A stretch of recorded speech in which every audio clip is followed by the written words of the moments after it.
আসসালামু আলাইকুম। সাইয়্যিদুল ইস্তিগফার বা ক্ষমা প্রার্থনার শ্রেষ্ঠ দোয়া। এই দোয়াটি আমরা আজকে ভেঙ্গে খুব সহজে শুদ্ধ উচ্চারণ শিখব অর্থসহ। চলুন শুরু করা যাক।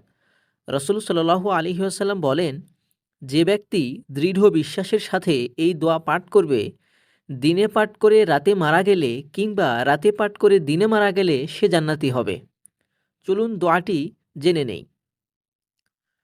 আল্লাহুম্মা আনতা রব্বি লা ইলাহা ইল্লা আনতা খলাকতানি ওয়া আনা আবদুকা ওয়া আনা আলা আহদিকা ওয়া ওয়া'দিকা মাসতাতa'তু আউযু বিকা মিন শাররি মা সানা'তু আবুউ লাকা বিনি'মাতিকা আলাইয়া ওয়া আবুউ বিজামবি ফাগফিরলি ফাইন্নাহু লা ইয়াগফিরুজ যুনুবা ইল্লা আনতা।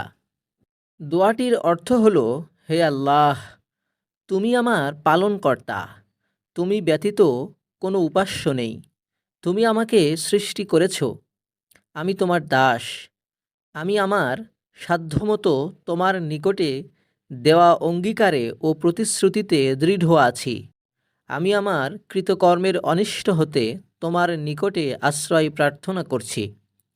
আমি আমার উপরে তোমার দেওয়া অনুগ্রহকে স্বীকার করছি এবং আমি আমার গুনাহের স্বীকৃতি দিচ্ছি। অতএব তুমি আমাকে ক্ষমা করো, কেননা তুমি ব্যতীত পাপসমূহ ক্ষমা করার কেউ নেই। দোয়াটি এমন পাওয়ারফুল যে কোনো মুমিন বান্দা যদি দৃঢ় বিশ্বাসের সাথে সকাল এবং রাতে পাঠ করে, তাহলে রাত এবং দিনের মধ্যে যে কোনো সময়ে যদি সে মারা যায়, মহান আল্লাহ সুবহানাহু ওয়া তাআলা তাকে জান্নাত দান করবেন। সুবহানাল্লাহ। তাই আমরা সকলে চেষ্টা করব নিয়মিত সকাল এবং রাতে সাইয়্যিদুল ইস্তিগফার পাঠ করার। আল্লাহ সুবহানাহু ওয়া তাআলা আমাদেরকে তৌফিক দান করুন।